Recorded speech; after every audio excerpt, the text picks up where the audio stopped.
Hello guys! So ngayon, solve natin tong problem na to about electromagnetic induction. So two coils have self-inductances of 5 henries and 1 henry.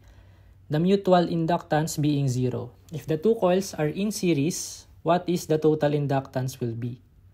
Okay, so since mutual inductance natin daw is 0, so medyo madali lang itong problem na to. So since alam naman natin, 'di ba, na kapag series inductances, ang formula natin doon is just the sum of all self-inductances of the circuit. Okay, so meron daw tayong L1, 5 Henry, and L2, 1 Henry.